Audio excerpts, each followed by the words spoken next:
പെരുവേൽ ദാറുസലാം മദ്രസയിൽ ലഹരിവിരുദ്ധ ബോധവൽക്കരണ സെമിനാർ സംഘടിപ്പിച്ചു. മദ്രസ പ്രസിഡന്റ് കെ മൊയ്തീൻ അധ്യക്ഷനായിരുന്നു. ചടങ്ങ് പെരുവേൽ മഹല്ല് ഖത്തീബ് ബഷീർ ബാക്കവി ഉദ്ഘാടനം ചെയ്തു. പെരുവയൽ ദാറുസലാം മദ്രസയിലാണ് ലഹരിവിരുദ്ധ ബോധവൽക്കരണ സെമിനാർ സംഘടിപ്പിച്ചത്.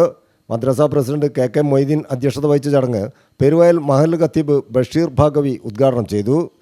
പ്രമുഖ വാഗ്മിയും ലഹരിവിരുദ്ധ പ്രചാരകനുമായ TRV ആബിദ് നദ്വി ലഹരിയുടെ ദൂഷ്യവശങ്ങളെക്കുറിച്ച് വിശദമായ ഉത്ബോധനം നടത്തി. തുടർന്ന് റാഫി യമാനി വിദ്യാർത്ഥികൾക്ക് പ്രതിജ്ഞ ചൊല്ലിക്കൊടുത്തു. ലഹരിവിരുദ്ധ സന്ദേശങ്ങൾ അടങ്ങിയ ഒപ്പുശേഖരണത്തിന് കുഞ്ഞാമത് മുസ്ലിയാർ നേതൃത്വം നൽകി. മദ്രസയിലെ അധ്യാപകരും വിദ്യാർത്ഥികളും രക്ഷിതാക്കളും പങ്കെടുത്ത ചടങ്ങിൽ അസ്ലം അശ്വരി, മദ്രസ ജനറൽ സെക്രട്ടറി കെ അബ്ദുറഹ്മാൻ തുടങ്ങിയവരും സംബന്ധിച്ചു.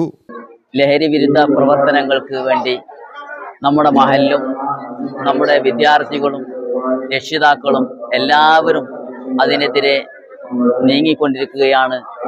അതിനു വേണ്ട എല്ലാവിധ സഹായ സഹകരണങ്ങളും മഹല്ല് കമ്മിറ്റിയിൽ നിന്നും മദ്രസ കമ്മിറ്റിയിൽ നിന്നും അതേ പ്രകാരത്തിൽ തന്നെ അധ്യാപകരും എല്ലാവരും അതിൽ സജീവമായി മുന്നോട്ട് നീങ്ങും. News bureau, Mavoor.